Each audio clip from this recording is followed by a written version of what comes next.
Amén, hermanos. El mandato del cielo. El mandato del cielo es Jesucristo.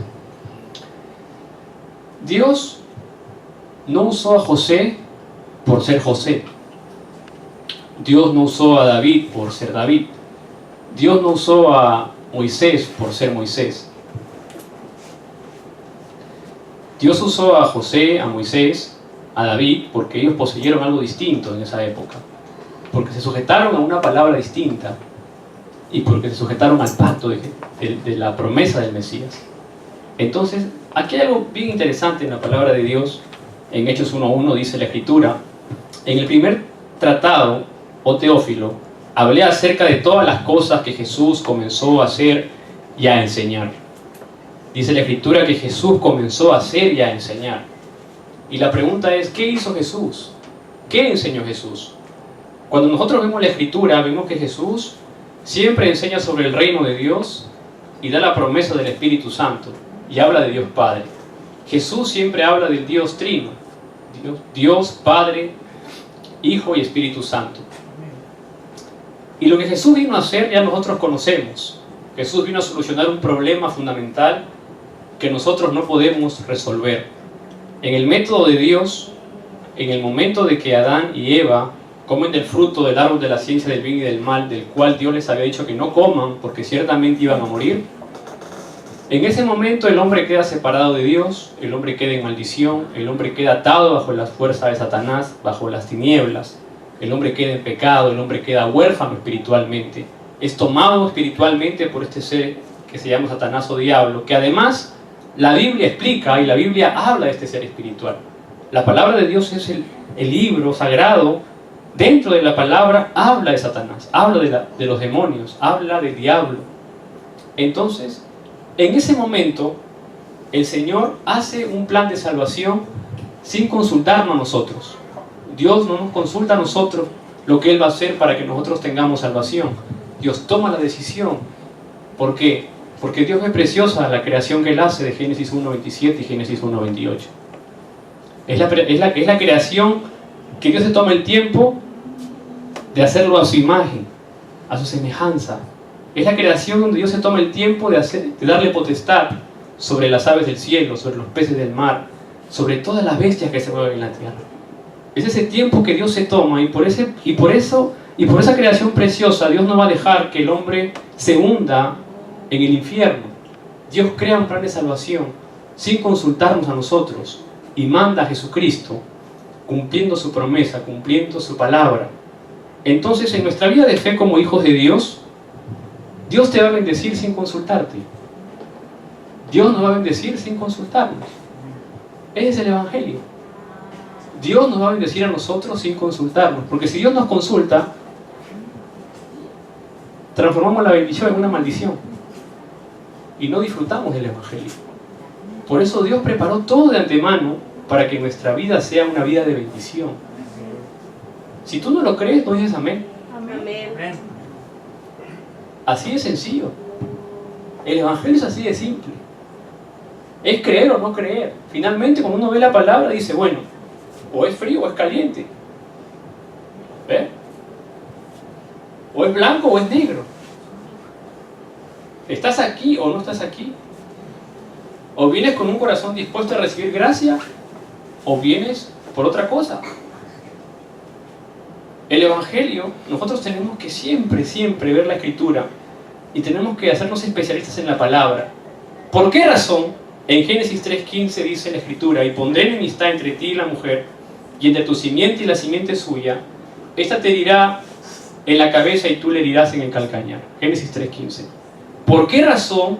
En Génesis 6:14 la Escritura dice: hazte un arca de madera de gofer, harás aposentos en el arca y la calafatearás con brea por dentro y por fuera. ¿Por qué razón la Escritura en Isaías 7:14 nos dice: por tanto, el Señor mismo os dará señal, he aquí que la Virgen concebirá y dará a luz un hijo y llamará su nombre Emmanuel? ¿Por qué razón Pedro hace esta confesión? Respondiendo Simón Pedro dijo: tú eres el Cristo, el Hijo de Dios viviente. ¿Por qué razón existe en la palabra de Dios esta Escritura precisa en cada época, en diferentes momentos? ¿Por qué razón existe esa Escritura? ¿Por qué razón el Señor siempre está constantemente diciéndonos: mira, la simiente de la mujer va a aplastar la cabeza de la serpiente? ¿Por qué razón le dice a Noé, Noé, haz un arca para que los que entren en esa arca van a recibir la salvación, se van a salvar del diluvio?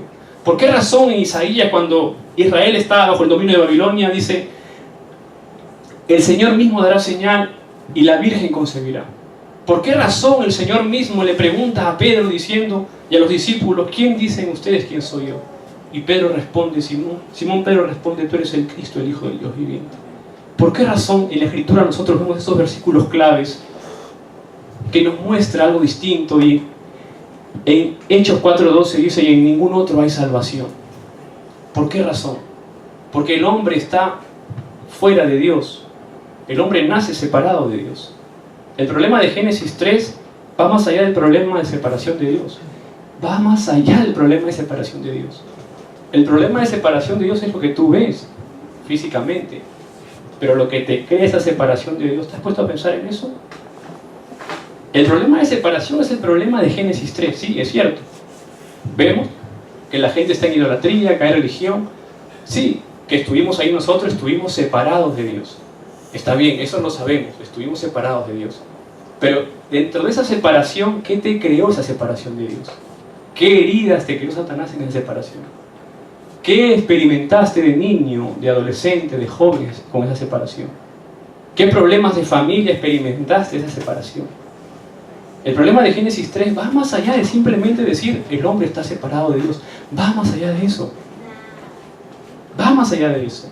El problema de separación de Dios va a tus pensamientos, va a tus emociones, va a los conflictos que viste, que experimentaste, a esa realidad social a la cual nosotros hemos visto en nuestros países latinoamericanos y que vemos aún ahora en nuestros países tercermundistas, como nos llaman.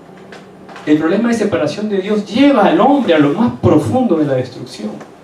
Lleva a ver cosas horrendas, abusos sexuales, pedofilia, abuso a niños, a niñas, prostitución.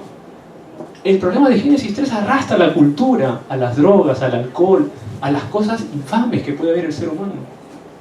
El problema de Génesis 3 no es simplemente verlo de una manera tan global y decir el hombre está separado de Dios, sí, pero en esa separación hay algo más profundo y más doloroso que sangre en Latinoamérica y en los países hispanohablantes, que es toda la corrupción, la depravación en la que el hombre ha caído a causa del problema fundamental de estar separado de Dios en Génesis 3. A causa de ese problema fundamental es que nuestra generación, los jóvenes, estamos caminando sin dirección, pensando en el éxito del mundo y no realmente pensando en un éxito personal, no pensando de que el Señor quiere restaurar en mi vida, en tu vida, algo distinto. El problema de separación de Dios, si nosotros miramos nuestros países hispanohablantes, vamos a llorar y en lágrimas vamos a arrepentir delante de Dios por las cosas que vemos. El problema de separación de Dios no es un juego. No es un juego. No es un juego el que nosotros sepamos este evangelio. El que podamos nosotros aferrarnos a este evangelio. Porque es la palabra de Dios que nos empieza a sanar a nosotros. Dios hace su plan de salvación no solamente para romper la separación, para que nuestro espíritu vuelva a Dios, sino para empezar a sanar nuestro pensamiento, para empezar a sanar lo que nuestro corazón experimentó de una manera equivocada, por una mala dirección, por una mala experiencia, por un fracaso involuntario. Eso es lo que el Evangelio sana realmente. Empieza a sanar nuestra vida individual. Por eso el Señor dice, la simiente de la mujer aplastará la cabeza de la serpiente. No solamente que va a aplastarla, sino que va a llevarte a ti a una transformación espiritual, a una transformación de pensamiento, a mirar tu pasado y a decir, pasado, yo te piso, estás quebrantado en el nombre de Jesucristo. Cuando recibí a Jesucristo me hago una nueva criatura. Mis pensamientos de Génesis 3 van a venir cuando yo veo problemas, cuando yo veo situaciones, porque viví en ese mundo espiritual y voluntariamente. Es, por ejemplo, aquí, yo no sé si aquí en Corea es muy gracioso esto. No sé si ustedes han ido a almorzar con coreanos o a cenar con coreanos. Una de las cosas que a mí me impactó la primera vez cuando llegué a Corea fue ir a comer con amigos coreanos y cenamos chévere, nos invitaron y de pronto después para ir a pagar la cuenta se peleaban por pagar. Los coreanos se pelean por pagar la cuenta. No sé si ustedes han visto eso. Se pelean. No, yo pago. No, yo pago. No, yo pago. Y se pelean. Y el que entrega la tarjeta primero, ese es el que paga y ya. Entonces yo miraba eso, ¿no? Y decía, bueno, y uno va aprendiendo y también tiene que pelearse una vez también. No, yo pago. ¿No? Pero yo pensaba también y decía, si aplicamos eso en Latinoamérica, ¿no? Si aplicamos eso en Latinoamérica, tal vez no, sí, por la finta, sí, yo pago, pero después van a querer que paguemos todo el tiempo. Si aplicamos en Latinoamérica esto, no va a funcionar, porque después nos van a dejar que paguemos todo el tiempo. Y nos acostumbramos mal. Pero es algo que uno aprende aquí en Corea a ver eso. Y sobre todo cuando son señoras las que están almorzando. Y me ha tocado también experimentar con mi esposa, con algunos chicos, que entramos a un restaurante y estamos almorzando o cenando. Y de pronto acabamos de cenar y de almorzar y vamos a la caja a pagar. Y la señora de la caja nos dice, no, ya está pagado, tranquilo. ¿Pero cómo? No, sí, ya. Unas señoras que estuvieron aquí dijeron, cóbrese de esa mesa y pagaron. No sé si a ustedes les ha pasado, pero a mí me ha pasado de familia aquí en Corea. Entonces uno dice, wow, ¿no? Entonces uno va entendiendo y uno va mirando y dice, bueno, son cosas que uno aprende y son cosas bonitas de imitar, porque uno ve que a lo mejor esa persona tiene evangelio, conoce la palabra de Dios. Y claro, vemos una generación adulta en Corea que ha pasado ese sufrimiento que es pasar una guerra, que es un día despertarse y ver todo desolado, no tener que comer. Hay una comida que es el budae-jjigae, no sé si ustedes la conocen, el budae-jjigae.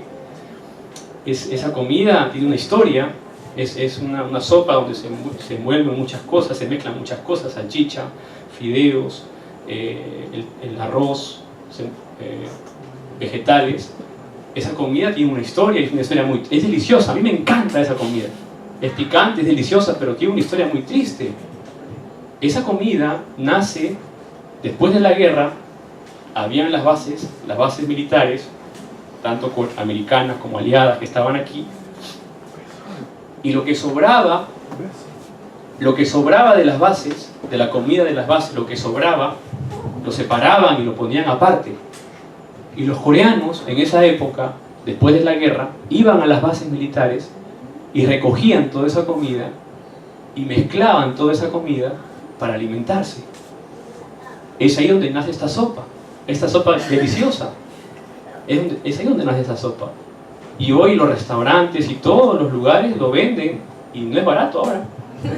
Tiene su precio, pero se paga con amor. Entonces uno mira todo eso y dice, wow, o sea, claro, nosotros no podemos tener esa cultura de pelearnos por quién pagar, porque siempre vamos a dejar que pague el más tonto. Eso es cierto.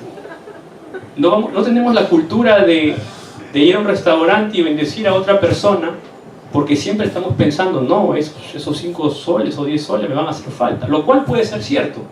No estoy criticando que esté mal, lo cual puede ser cierto. Es cierto, puede ser cierto, sobre todo en nuestros países hispanohablantes. Pero a lo que voy es que todo ese sentimiento, todo ese coraje, toda esa barrera que no nos deja de repente bendecir a otra persona, ese es lo que crea el problema fundamental de Génesis 3. Eso es lo que crea la separación del hombre de Dios. Eso es lo que crea el pecado original. Eso es lo que crea la maldición. Eso es lo que crea estar huérfanos espiritualmente. Es eso. Va más allá de simplemente decir el hombre está separado de Dios. Es eso lo que crea realmente. Un problema horrendo. Cuando nosotros vemos en nuestros países toda esa cultura oscura que hay, que es bombardeada día y noche en nuestros países por la prostitución, las drogas, ese es el problema fundamental de Génesis 3. Esa es la obra del diablo, es la obra de Satanás. Por eso la Escritura nos dice, siempre la Escritura enfatiza en Génesis 3:15, la simiente de la mujer, la cual es Cristo. Enfatiza en el arca del pacto, la cual es Cristo. Enfatiza en que la Virgen concebirá, ¿a quién? A Jesús el Cristo, el Hijo del Dios viviente. Enfatiza solo en Jesús, el Cristo, la confesión que hace Pedro, y esa confesión es nuestra el día de hoy, en el nombre de Jesucristo. Amén. Enfatiza la Escritura en esa palabra poderosa, en ese nombre único, dado a los hombres, que no hay otro, Y cuando nos aferramos a la palabra de Dios y al nombre de Jesucristo, nos damos cuenta de que el mandato celestial para la humanidad es aferrarnos a Cristo, confesar que Jesús es el Cristo, porque hay cosas en mí que aún no he superado, hay cosas en ti que aún no has superado, por más palabra que conozcamos o por más veces que vengamos a la iglesia, porque el problema fundamental del hombre entró de raíz a nuestra vida. El problema de Génesis 3 empieza cuando es concebido el fetito, cuando el huevito entra al útero, se expande. El problema de Génesis 3 entra con eso. Yo cuando veía a Zion en la ecografía, un puntito así imperceptible, una carótica, decía, no viene solo, viene con el problema de Génesis 3. Igual nosotros venimos con el problema de Génesis 3. Por eso la simiente de la mujer es una simiente santa, porque el Señor es santo, no viene con pecado original. Esa es la diferencia. Nosotros venimos de la simiente del hombre, de la simiente de Adán. Jesucristo viene de la simiente santa, del Espíritu Santo. Por eso que no hay problema fundamental en Jesucristo, porque es el verdadero profeta, el verdadero sacerdote, el verdadero rey de reyes, aquel que el único que puede destruir las obras del diablo, primera de Juan 3:8. Entonces, todo lo que nosotros hemos vivido en Génesis 3, al momento de aceptar a Jesucristo y nuestro corazón se abre, como la Escritura nos enseña en Romanos 10, del 9 al 10, espiritualmente hacemos un cambio, pasamos de maldición a bendición, dejamos de ser hijos del diablo para ser hijos de Dios, dejamos la muerte para tener vida en Cristo Jesús. Romanos 8:2, porque la ley del Espíritu de vida en Cristo Jesús me ha librado de la ley del pecado y de la muerte. Entonces soy un hijo de Dios. Entonces, claro, a partir de ese momento soy un hijo de Dios, pero voy arrastrando mis pensamientos, voy arrastrando mis emociones, voy arrastrando eso, porque se generó, se grabó en Génesis 3. Es ahí donde nosotros tenemos que saber que lo único que nos puede ayudar a nosotros a tener una vida de fe y a mirar firme nuestro futuro, a mirar firme nuestro presente, a mirar firme con el Evangelio, es cuando viene cualquier problema a mi vida, cuando viene cualquier circunstancia a la iglesia, cuando viene cualquier circunstancia a mi empresa, cuando viene cualquier circunstancia a mis estudios, puede fallar fulano, mengano, puede fallar mi familia, puede fallar la iglesia, puede fallar el pastor, puede fallar la sociedad, pero hay alguien que no va a fallar y es el nombre de Jesucristo. amén. Ese es poseer el Evangelio. Hay alguien que no va a fallar y ese es Jesucristo. Él no va a fallar, porque es la promesa que Dios nos ha dado y es el pacto. Entonces me sujeto al pacto y empiezo a orar con el pacto. Empiezo a orar en el nombre de Jesucristo porque es el mandato del cielo, es el mandato celestial. No importa cuál sea mi circunstancia. Nosotros hemos pasado muchas dificultades aquí y probablemente vendrán unas dificultades más, pero hay algo que no va a fallar, que es el nombre de Jesucristo. Es el Evangelio. En Isaías, si quieren pueden recordar esta palabra, Isaías 65:24, si quieren no recuérdenla, es la palabra de Dios. Isaías 65:24 dice algo muy interesante, dice, y antes que clamen, responderé yo. Mientras aún hablan, yo habré oído. Isaías 65:24 dice, y antes que clamen, responderé yo, mientras aún hablan, yo habré oído. Entonces, ponte a pensar, tú tienes Evangelio, tienes a Cristo en tu corazón. Si tú le pides a Dios cosas, dice la Escritura, que antes que tú clames, ya Dios te respondió. Porque Dios tiene un plan con tu vida. Y mientras estés hablando, ya Dios te escuchó. Entonces, es como el ejemplo de la semana pasada, ¿no? José nunca le dijo a Dios, Señor, quiero ser el gobernador de Egipto. Porque si José dice, Señor, quiero ser el gobernador de Egipto, y el Señor le dice, bueno, José, para ser gobernador tienes que ser esclavo, tienes que ir a la casa de Potifar, tienes que ser vendido, tienes que ir a la cárcel luego, y en la cárcel recién vas a ser gobernador. Probablemente José no hubiera aceptado esa propuesta, no hubiera estado preparado, pero el Señor lo llevó por ahí. Pero es algo que José siempre experimentó que el Señor estaba con él, dice la Escritura, la bendición de Emmanuel. Y esa respuesta que José experimentó, esa respuesta está hoy con nosotros también. Así como Dios estuvo con José, con Moisés, con David, con Samuel, con Pablo, está hoy con nosotros también en el nombre de Jesucristo. Amén. Entonces, cuando tengo esa seguridad, el mandato celestial es entregar todo mi corazón a Dios. Es entregar todo mi corazón a Dios. Es el mandato celestial. Entrego todo mi corazón a Dios. El día que vengo al culto, Señor, vengo a entregarte todo. Todo es todo. Te entrego mi vida, te entrego mi situación financiera, te entrego mis peleas con mi esposa, con fulano, con mengano.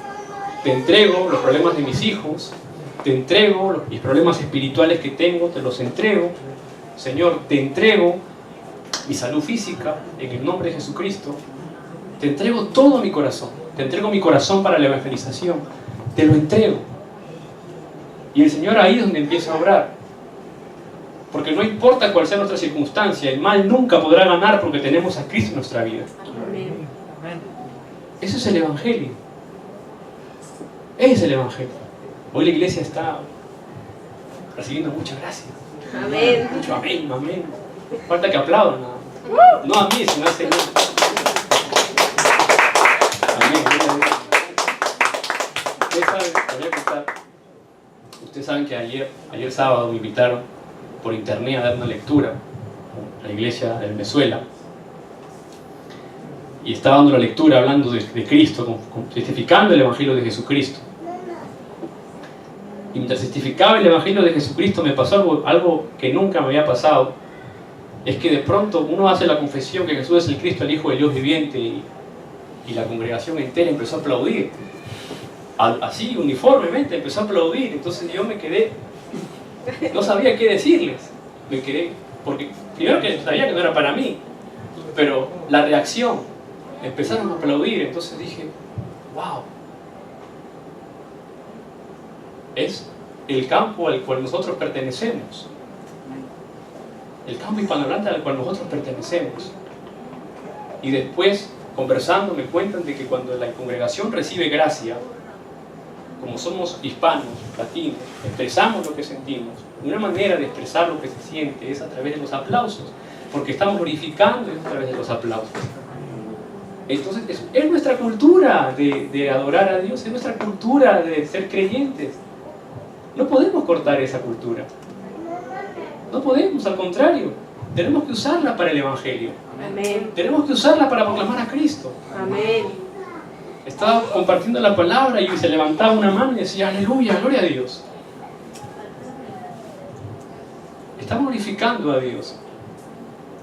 Porque el culto es darle culto a Dios unánimes. Y nos sujetamos a la palabra de Dios. Tremenda experiencia. Tremenda experiencia. Y oramos para que todas las fuerzas de la oscuridad se quebranten en Venezuela y en todos nuestros países hispanohablantes. Amén. Ese es el Evangelio. Tenemos el mandato del cielo, tenemos a Cristo en nuestra vida. Por lo tanto, si nosotros damos todo nuestro corazón, ponemos todo nuestro corazón en el Evangelio, en el pacto, en confesar solo a Jesucristo y unirnos en un solo cuerpo, en un solo corazón por el Evangelio, las obras no tienen más remedio que levantarse. No tienen más remedio que levantarse. Las obras se levantan. ¿Por qué? Porque no es uno, es el Señor quien está obrando a través de uno. No es la iglesia, es el Señor que va a obrar a través de la iglesia. No fue la iglesia primitiva, fue el Señor que usó a la iglesia primitiva para conquistar Roma. No fue Pablo, fue el Señor quien usó a Pablo para conquistar con el Evangelio. Y ahora el Señor llama a nuestra vida para que a través de nosotros podamos nosotros entender que el problema fundamental de Génesis 3 no es algo ligero. No es algo que podemos decir, sí, el hombre se ha separado de Dios, sí es cierto, pero hay algo mucho más ahí. Que cuando vemos Latinoamérica, los países hispanohablantes, Europa y todo, vemos que el problema de Génesis 3 va muy profundo. Va a la destrucción del ser humano. Va a la destrucción del ser humano. Por eso cuando tenemos a Cristo somos personas que al lugar que entramos, al campo donde vamos, las obras se pueden levantar, porque podemos cambiar ese fluir espiritual de las tinieblas con el reino de Dios. Amén. Es el Evangelio. Entonces Jesús lo que vino a hacer y a enseñar vino a pasar lo que tenía que pasar, vino a hacer lo que tenía que hacer. Tuvo que ser crucificado, tuvo que morir en una cruz, tuvo que ser sepultado, pero al mismo tiempo resucitó de acuerdo a la Escritura, 1 Corintios 15, del 3 al 4. Jesucristo hizo su trabajo, Jesucristo consumó todos los problemas en la cruz del Calvario. Y no solamente que lo hizo, sino que lo enseñó además después al resucitar. Habló del reino de Dios. ¿El reino de Dios dónde está? Está en nosotros. Está en ti el reino de Dios. Si tienes el reino de Dios, tienes un potencial tremendo para alcanzar esa visión, ese sueño que el Señor te ha dado. Tienes el reino de Dios, tienes un potencial tremendo para sanar cualquier enfermedad. Tienes autoridad. Marcos 3:15 nos dio autoridad para echar fuera las enfermedades. Cuando proclamamos el nombre de Jesucristo. Cualquier problema que venga a su vida, en el nombre de Jesucristo, te echo fuera de aquí. En el nombre de Jesucristo, emoción, tú no me controlas. Antes me controlabas. Antes tú eras mayor que yo, sí, porque se grabó en Génesis 3. Pero ahora yo te controlo, emoción. Yo te controlo y bailo contigo. Yo ahora soy el que te doy vueltita. Tú ya no me das vueltita, ahora yo te voy a llevar. Así que te echo fuera en el nombre de Jesucristo. El nombre de Jesucristo tiene poder para controlar todas las cosas y para deshacer las obras del diablo. El mandato del cielo es que nosotros nos aferremos al nombre de Jesucristo. El problema de Génesis 3, cada uno en casa, en su tiempo libre, medite. ¿Qué cosas se grabaron en mi vida antes de yo conocer a Cristo? ¿Qué cosas Satanás sigue usando en mi vida? Me sigue engañando por ahí todavía antes de yo conocer el Evangelio. ¿Qué es lo que Satanás usa? ¿Qué canales usa para que el Señor me engañe? Para que Satanás me engañe. ¿Qué canal usa todavía? Y ahí pararse firme. Y ahí hacer la batalla espiritual en el nombre de Jesucristo. Con un solo corazón. En el nombre de Jesucristo. Apocalipsis 1:8. Es el alfa y el omega, el principio y el fin. El que es, el que era y el que ha de venir, el Todopoderoso. El Evangelio de nuestro Señor Jesucristo. Entonces, cuando oramos nosotros, sujetándonos al pacto, es que podemos recibir la respuesta que el Señor nos da. Entrar en esta bendición es entrar en solo Cristo. Entrar en esta bendición es entrar en solo el reino de Dios. Entrar en esta bendición es entrar solo en el reino y entrar en el poder del Espíritu Santo. El poder del Espíritu Santo puede hacer obras inimaginables. El poder del Espíritu Santo puede hacer obras que nosotros de repente ni siquiera damos nada por eso. El poder del Espíritu Santo puede levantar algo de la nada. El poder del Espíritu Santo puede usar a alguien conforme a la voluntad de Dios. Es el poder del Espíritu Santo el que usa nuestra vida, el que lleva nuestra vida, el que guía nuestra vida, el que guía nuestra vida. Es el poder del Espíritu Santo. Por eso nada más, Señor, en el nombre de Jesucristo, lléname de tu Espíritu Santo. Y serás lleno del Espíritu Santo para hacer la voluntad del Padre. Para hacer la voluntad del Padre. Para que cumplas lo que Dios te llamó a hacer. ¿Por qué los coreanos crecen tanto? ¿Por qué los coreanos? Pongo de ejemplo los coreanos porque estamos en Corea. Porque en Corea es fácil decirle a una persona que viene a la iglesia: hermano, tú vas a barrer la iglesia el domingo. Te toca barrer la iglesia el domingo. Y el coreano viene y barre la iglesia el domingo. O le dice: hermano, te toca limpiar la pizarra el otro domingo. Y el coreano se para y limpia la pizarra el otro domingo. En mi seminario, por ejemplo, nosotros tenemos, cada semana alguien tiene que borrar la pizarra un día, durante todo el año. El profesor termina y todos nosotros ya sabemos, estamos en una lista. Tenemos que borrar la pizarra, tenemos que dejarla lista la pizarra para el maestro que viene. Pero si le digo a un hermano latino: hermano, te toca barrer tú, pues. Te toca barrer la pizarra. No, ya la borré. No es culpa de nosotros, no estoy criticando. Vuelvo y repito, es el problema de Génesis 3, que va más allá de solo decir que es la separación de Dios. ¿Cuánto le hemos contestado a la mamá? ¿Cuánto le hemos contestado a la mamá? Todos le hemos contestado a la mamá. Y le hemos torcido la boca a la mamá. Todos. Pero, y uno: malcriado, malcriada. Sí, es malcriadez, es cierto. Pero va más allá del problema fundamental de Génesis 3. Es eso lo que crea. Es eso lo que crea el problema fundamental de Génesis 3. En otras palabras, el problema de Génesis 3 crea que no haya unión. No hay unión. El problema de Génesis 3 crea desunión, crea infelicidad, crea desconformidad. Todo eso crea el problema fundamental de Génesis 3. Es el gran problema de nuestros países desde el punto de vista espiritual. Es un problema espiritual, la cual Cristo es la única solución.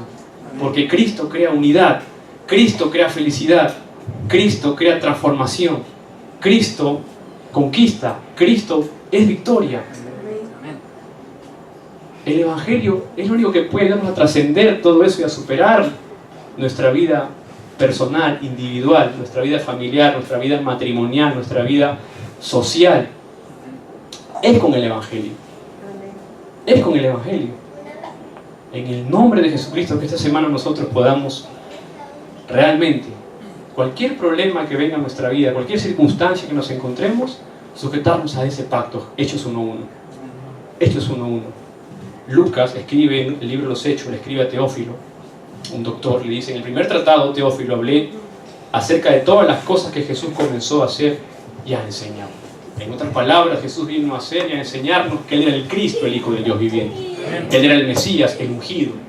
Y en Juan 3:16 hay una confesión grandiosa, dice: porque de tal manera amó Dios al mundo, que ha dado a su Hijo unigénito, para que todo aquel que en Él crea o cree no se pierda, mas tenga vida eterna. Amén. Tenemos vida eterna y todo nuestro corazón tenemos que centrarlo en esa dirección. Tengo identidad espiritual, tengo autoridad espiritual, tengo una seguridad espiritual. Soy salvo, es cierto, pero en Génesis 3 se grabaron cosas en mí que sin querer voy a transmitir a mi familia, o sin querer voy a transmitir a mis hijos, y tengo que cuidar eso. Por eso es importante que oremos, no para pedirle a Dios, porque ya Isaías 65:24 nos dice que mientras clamemos el Señor ya respondió, mientras estemos hablando ya el Señor oyó. Sino tenemos que orar sujetándonos al Evangelio. Señor, yo estoy aquí en el nombre de Jesucristo, usa mi vida para la evangelización. Señor, la respuesta que venga, si es para tu plan y tu evangelismo, será bienvenida. Y si no, esperaré. Y si nunca llega, amén, porque no tiene nada que ver con el plan de Dios en mi vida. Señor, me lleno de tu Santo Espíritu. José siempre oró para ser lleno del Espíritu de Dios, de Jehová. David siempre dice en la Escritura: Jehová es mi pastor, nada me faltará. Estaba diciéndole: Señor, tú estás conmigo, no importa lo que pase. Esther en el palacio, cuando todo el pueblo de Israel, o los judíos, perdón, iban a ser asesinados, ella se sujetó al pacto solamente y oró con el pacto, nada más. El resto le corresponde a Dios. Si ya Dios nos sacó de Génesis 3 sin consultarnos, ya Dios preparó tu futuro sin consultarte. Amén. Y el de tus hijos sin consultarte, y de nuestra futura generación sin consultarte. Ya lo preparó. Entonces, sujetarnos a ese mandato del cielo que es Jesucristo, nada más. Y que el Señor obre a través de nosotros, para que todo lo que se grabó en Génesis 3 sea quebrantado y seamos transformados para bendición a nuestras naciones, a nuestra familia y a nuestra futura descendencia. Amén. Oremos. Padre Dios, te damos las gracias, Señor, en el nombre de Jesucristo, por tu gracia, por tu amor infinito, Señor, por enviar a Jesucristo como el mandato del cielo, Señor, nuestro único Señor y Salvador. Gracias, Padre, por tu gracia, Señor. Gracias por darnos el Evangelio. Gracias, Señor, por restaurar en nuestra vida el problema espiritual de Génesis 3. Y gracias, Señor, porque a partir de ese momento has hecho y estás haciendo de nosotros, Señor, una nueva creación. En el nombre de Jesucristo, Señor, recibe la gloria, recibe toda la adoración. Y oramos. Amén.